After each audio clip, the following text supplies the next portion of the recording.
বিশ্বাস করেন, ওয়াল্লাহি আল্লাহর কসম করে বলছি, বিশ্বাস করেন, আপনার ইন্তেকালের পরে 40 দিন সময় লাগবে না এদের আপনাকে ভুলে যেতে। ওয়াল্লাহি আল্লাহর কসম করে বলছি, এই মানুষগুলোর কেউই আপনার প্রকৃত অর্থে আপন নন। আপনার অবস্থানকে তারা ভালোবাসে, আপনাকে তারা ভালোবাসে না। আপনাকে শুধু আপনার রব আল্লাহ ভালোবাসেন, আপনি তার উপর তাওয়াক্কুল করে হারাম ছেড়ে দেন, আপনাকে আল্লাহ বেহিসাব রিজিক দেবে ইনশাআল্লাহ তাআলা। মানুষের অবস্থানকে মূল্যায়ন করে, আপনার পরে তারা আপনাকে মনে রাখবে না। আপনি আমি যদি আজকে পৃথিবীতে নাও থাকতাম, আজকে যদি আমরা পৃথিবীতে নাও থাকতাম, পৃথিবীর ঘূর্ণন কমে যেত না, পৃথিবী ঘুরতই, রাত হতো, দিন আসতোই, আমাদের স্ত্রী সন্তানরা বেঁচে থাকতো, মা বোনরা বেঁচে থাকতো, সবাই যার যার জায়গায় ঠিকই থাকতো, আমরাই থাকতাম। এটাই বাস্তবতা, এটাই দুনিয়ার নির্মম বাস্তবতা। তাহলে এই দুনিয়ার সংক্ষিপ্ত জীবনে কাদের কথা চিন্তা করে আপনি আল্লাহর অবাধ্যতা করছেন? কাদের কথা চিন্তা করেন? স্ত্রী সন্তান পরিবার পরিজন ছেড়ে দেন, আল্লাহর ওয়াস্তে হারাম ছেড়ে দেন, হালালে চলে আসে। আমরা ইসলাম নিয়ে অনেক বড় বড় কথা বলি, কিন্তু সবচেয়ে বড় কথাটা হচ্ছে এই আয়াতটা যেটা আমি তেলাওয়াত করতে যাচ্ছি। ইয়া আইয়ুহাল্লাযীনা আমানু, হে মুমিনগণ, আলাইকুম আনফুসাকুম, তোমরা নিজেরা আগে নিজেদের নফসটাকে ঠিক করো, নিজেরা ভালো হও, পরের দিকে আঙ্গুল পরে উঠাও। নিজেরা ঠিক হও, নিজে আগে জ্ঞান অর্জন করি, নিজে আগে আমল করি, নিজে আগে হালাল খাই, নিজে পরিবার ঠিক করি, নিজে আমি দ্বীন ইসলামের জন্য ক্ষুদ্র পরিসরে কিছু করার চেষ্টা করি, অন্যের ভুলের দিকে আঙ্গুল পরে উঠাই। দেখবেন ইনশাআল্লাহ প্রত্যেকে যদি নিজের ফিকির করি, আস্তে আস্তে সমাজ ঠিক হয়ে যাবে। নিজে ঠিক না হলে কিচ্ছু ঠিক হবে না। আর নিজে ঠিক না হয়ে মানুষকে ঠিক করতে যাওয়া ঠিক নয়। একটা বাতি যখন জ্বলবে, একটা বাতি থেকে আরো অনেক বাতি জ্বলবে ইনশাআল্লাহ। আল্লাহ পাক আমাদের সবাইকে হালাল রিজিক অন্বেষণ করার তৌফিক এনায়েত করুন। আমিন। যাদের হালাল রিজিকের সমস্যা আছে, আল্লাহ পাক যেন বেহিসাব রিজিকের ব্যবস্থা করে দেন। আমিন।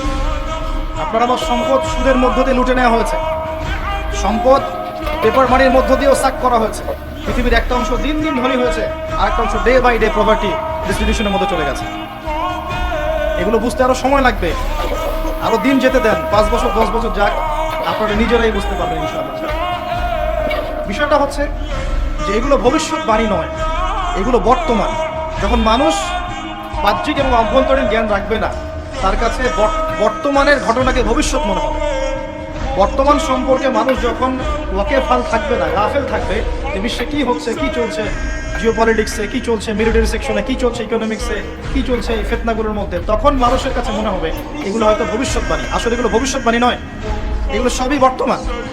বর্তমান সম্পর্কে আপনি অজ্ঞ বলেই বা আপনি জ্ঞান অর্জন করার ফিকির নেই বলেই আপনার কাছে এগুলোকে ভবিষ্যৎবাণী মনে হচ্ছে। আপনি দুই চোখ খোলেন, খিদিরের মতো হন আলাইহিস সালাম, আপনি দেখবেন সবকিছু আপনার কাছে স্পষ্ট হয়ে যাবে।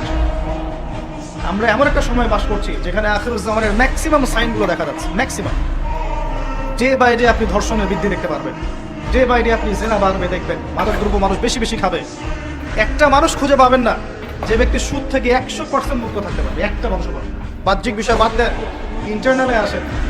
মনে করেন আমি একটা বাসায় ভাড়া থাকি, বাসার মালিক লোন নিয়ে বাড়ি করেছে, আমার মতো আরো 10টা ভাড়াটিয়া আছে, সবার টাকা নিয়ে এসে লোন শোধ করছে, পরোক্ষভাবে আমিও সুদ খাচ্ছি, আমিও সুদের সাথে সম্পৃক্ত আছি। এটা সেই জামানা যে জামানা সম্পর্কে নবী সাল্লাল্লাহু আলাইহি ওয়াসাল্লাম বলেছিলেন যে ব্যক্তি সুদ থেকে দূরে থাকতে চাইবে, আখিরুজ জামানে তার গায়েও সুদের ছিটাফোঁটা গিয়ে লাগবে, কেউ মুক্ত থাকতে পারবে। টপ টু বটম দেখবেন সুদি কারবারের সয়লা। আর কেন রাগ হচ্ছে না আমার সাথে? আল্লাহ রাব্বুল আলামিন পবিত্র কোরআনে বলেছেন, ইয়া আইয়ুহাল্লাযীনা আমানু, আমি আপনাকে আল্লাহর কালামটুকু শোনাতে এসেছি।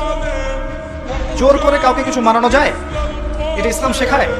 ইসলাম তরবারির জোরে কোনো কিছুকে মানতে শেখায়? ইসলাম শুধু দাওয়াত দিতে শেখায়। ওয়াযাক্কির ইন্নামা আনতা মুযাক্কির, শুধু অনুবাদ করতে চাচ্ছি।